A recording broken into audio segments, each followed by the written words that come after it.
Imagine waking up tomorrow morning. No phone, no grocery store, no running water, no heating. Just you, a wild forest, and about 10,000 things waiting to kill you. For our ancestors, that was just a normal Tuesday.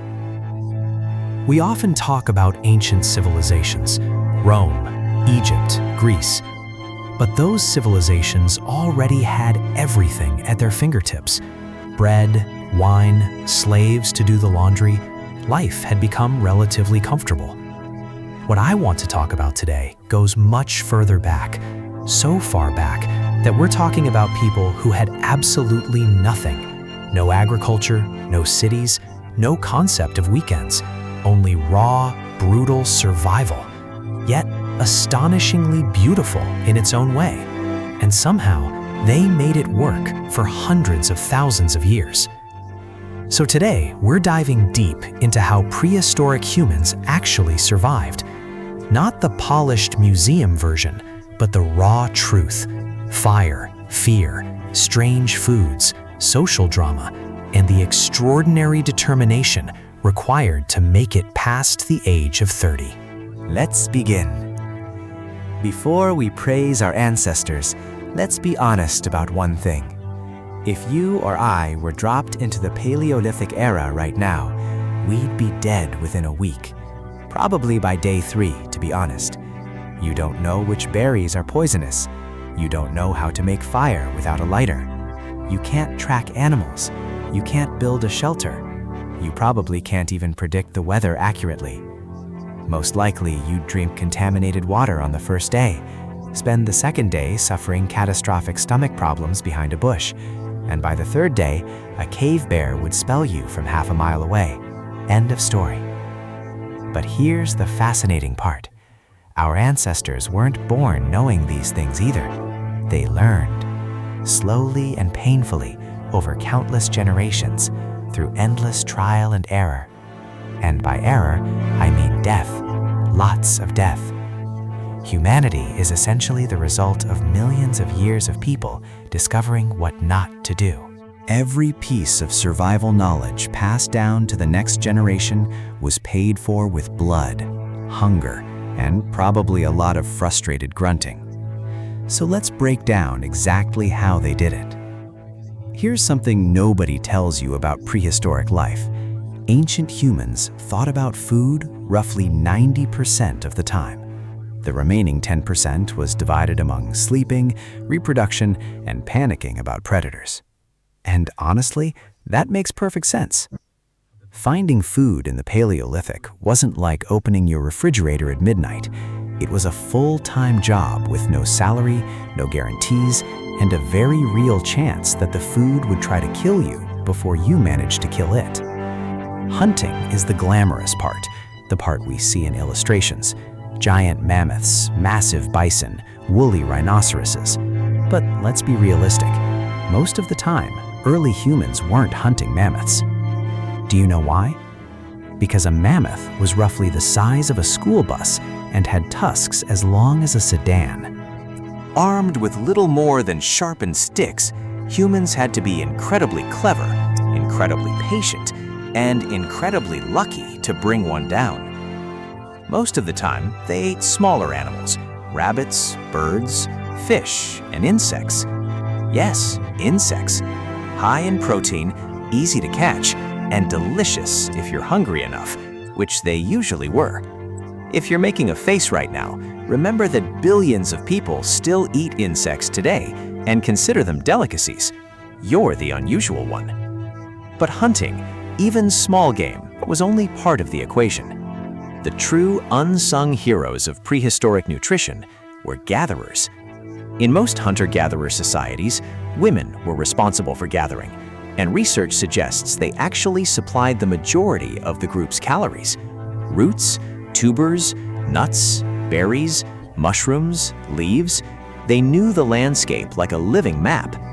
They knew which plants were safe, which were seasonal, which could be stored, and which could be used as medicine. This wasn't random knowledge. It was highly sophisticated botanical expertise passed down through generations. A prehistoric woman identifying which mushroom was edible and which would shut down your internal organs was performing a cognitive task that would impress even a modern biologist. Then there was another surprisingly important strategy: scavenging. We used to think scavenging was what you did when hunting failed. New research suggests it was often a deliberate and skillful strategy. Early humans would observe predators such as lions or hyenas, wait for a successful kill, then use noise, numbers, and fire to drive the predators away and steal the carcass. Bold? Absolutely. Effective? Extremely. Safe? That's debatable. The point is that prehistoric humans weren't picky. They ate what was available, learned what was safe, and developed remarkable dietary flexibility. A modern person raised on processed food would probably struggle with such a diet. Our ancestors could survive almost anywhere on almost anything. Now, let's talk about where these people slept. The word cave appears constantly whenever we discuss prehistoric humans. Cavemen, cave paintings, cave bears. And yes, caves were used. But here's the thing. Caves are actually fantastic real estate. Stable temperatures year-round, protection from wind and rain, easily defended entrances, natural structures requiring no construction. The problem? There weren't many caves, and the ones that existed were often already occupied by animals much larger and more dangerous than humans. So our ancestors built shelters. And this is where things become truly impressive. Archaeological evidence, some over 400,000 years old, shows that early humans built shelters using branches, animal hides, bones, and mammoth tusks. They were constructing architecture long before written language, metal tools, or anything we would recognize as advanced technology. The logic was straightforward. Interlock branches into a frame, cover it with hides for waterproofing, and secure everything with stones or bones so the wind couldn't tear it apart. Inside, they lined the floor with dry grass or additional hides for insulation. The result? A warm, relatively dry structure that provided protection from the elements and predators. Not bad for people inventing everything from scratch without YouTube tutorials. One detail I particularly love is that evidence suggests prehistoric humans paid close attention to wind direction when placing shelters. They positioned entrances away from prevailing winds. They built near water sources, but not too near. Close enough for convenience, far enough to avoid flooding and nighttime predators gathering at watering holes. These weren't random decisions. They reflected deep environmental knowledge. They were reading the landscape and making calculated choices based on years of observation. That isn't instinct. That's intelligence. Then came humanity's greatest invention: fire. Fire is the greatest invention in human history, and nothing else comes close. Not the wheel, not the internet, not antibiotics. Fire. Here's why. Before controlled fire, humans were essentially slightly smarter apes. With fire, everything changed at once. Cooking transformed nutrition. Raw meat is difficult to chew, difficult to digest, and often full of parasites. Cooked meat is softer, safer, easier to digest, and provides more usable calories. Some researchers even argue that cooking accelerated the evolution of the human brain by allowing us to extract more energy from food. In a very real sense, fire may have made us smarter. We literally cooked our way into intelligence. Warmth expanded the environments humans could inhabit. Before fire, you needed relatively mild climates. With fire, humans could survive harsh winters, high altitudes, Ice Age Europe, and eventually Siberia. The settlement of much of the planet was made possible because humans learned how to carry warmth with them. Fire also extended the day. Without fire, darkness meant inactivity.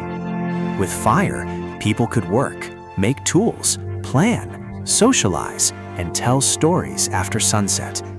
Firelight expanded human cognitive and social activity by several hours every day.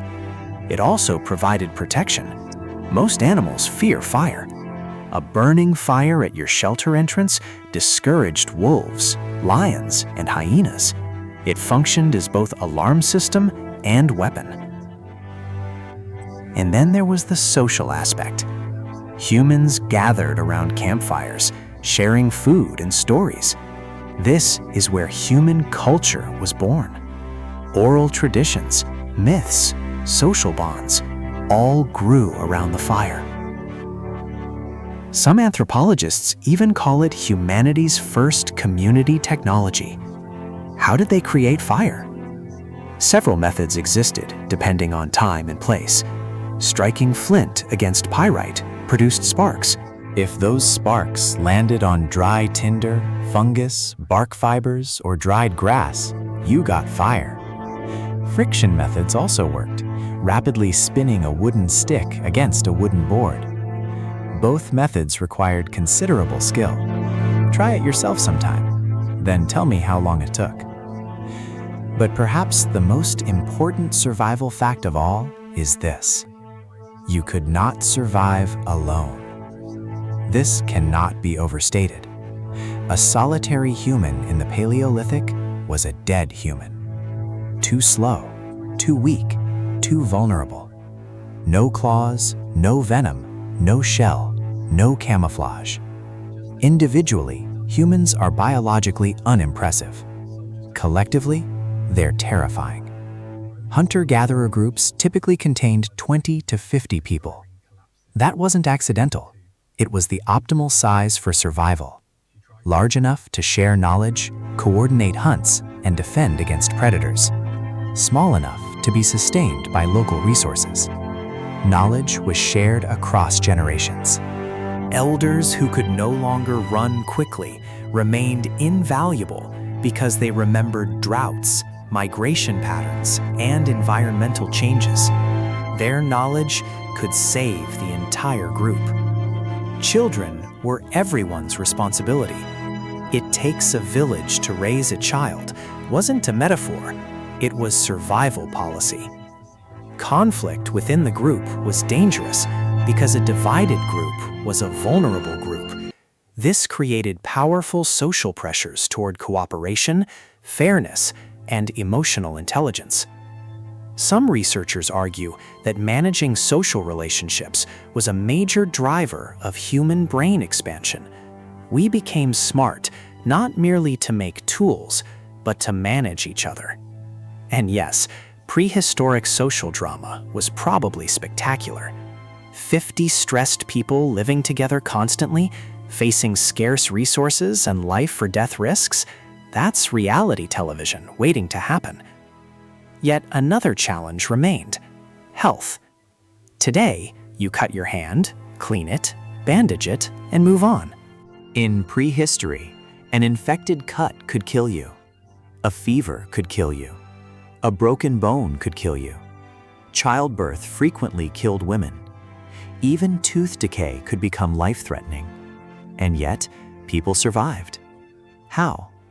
Herbal medicine. Archaeological evidence suggests prehistoric people used medicinal plants extensively. Yarrow for wounds, willow bark containing salicylic acid, the active ingredient in aspirin, for pain and fever.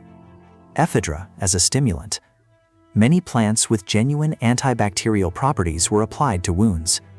This wasn't magic, it was experimental medicine. Try this plant, observe the result, remember it, teach your children. That's essentially the scientific method, just slower and riskier. Evidence of healed fractures is especially moving. Many Paleolithic skeletons show injuries that healed over weeks or months. This means injured individuals were cared for by their communities while unable to contribute. It means cooperation, compassion, and social investment. That isn't primitive behavior. That's civilization in its purest form. Finally, let's talk about psychology. Prehistoric life was stressful.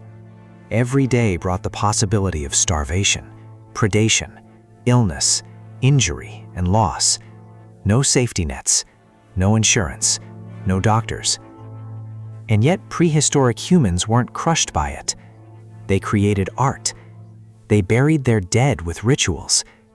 They decorated their bodies. They made music. They told stories. They found joy. How? Partly through community. Being surrounded by trusted people remains one of the strongest psychological stabilizers known to humanity.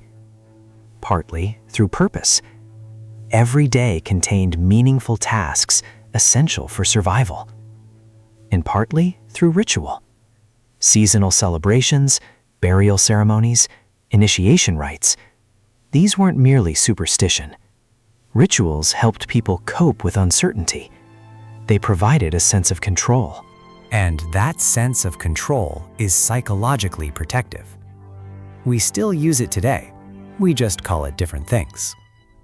So, how did our ancestors survive for hundreds of thousands of years? Through cooperation, adaptation, intelligence, resilience, and an extraordinary ability to learn.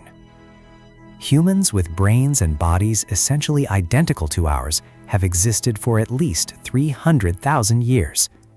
For most of that time, people lived exactly as we've described today, hunting, gathering, building shelters, cooperating, and adapting through generation after generation. They survived ice ages, droughts, volcanic winters, and continental migrations. They didn't merely survive, they dominated. By the time agriculture emerged, humans had reached every continent except Antarctica. They crossed land bridges into the Americas. They crossed vast oceans to Australia. They survived the massive Toba volcanic catastrophe and rebuilt from what may have been only a few thousand survivors. That wasn't luck. That was resilience on an almost imaginable scale. So, the next time your pizza arrives 5 minutes late and you get annoyed at the delivery driver, remember this. Somewhere on Earth, about 69,000 years ago, one of your distant ancestors had to argue with a 700-kilogram cave bear over ownership of a cave.